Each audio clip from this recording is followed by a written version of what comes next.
Moving low, sweet chariot, coming for to carry me home.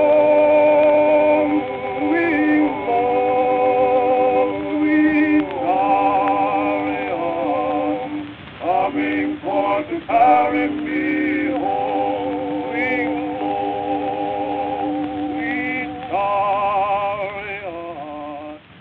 The oldest university in Nashville, Tennessee, was almost forced to close its doors only 5 years into its infancy as a result of financial hardships. A traveling ensemble choir of 9 students set out on the world with only their voices and a rich history of slave songs and spirituals, and today are recognized for saving Fisk University, helping build its first permanent building, Jubilee Hall, and becoming the first recognized black band recorded in America. This is my small presentation of the Fisk University Jubilee Singers.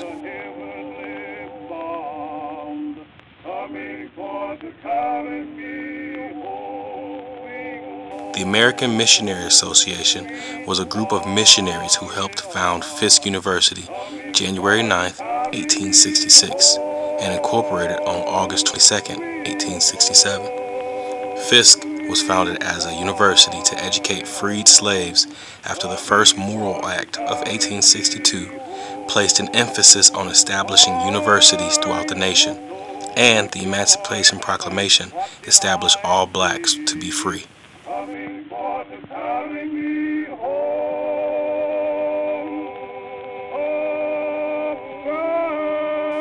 Only 5 years after opening, Fisk University was already in a very desperate financial situation, with an impending bankruptcy and foreclosure seeming imminent. In an effort to generate money for the university, the music professor of the school created a 9-member choir to tour the country.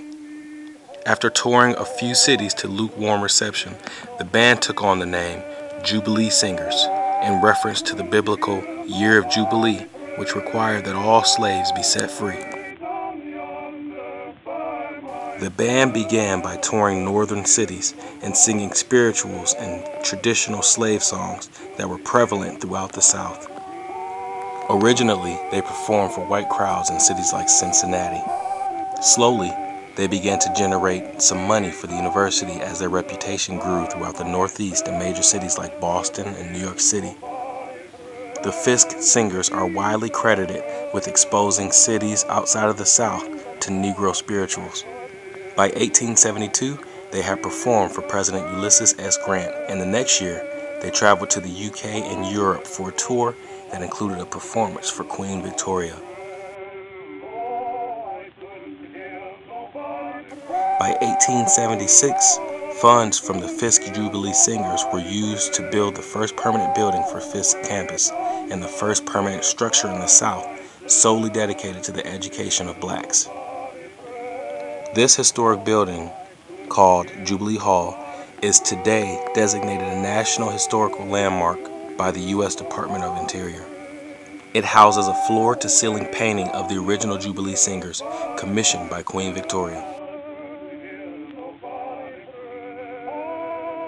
The original Jubilee Singers disbanded not long after completing the European tour in 1878 and raising more than $150,000 for the university.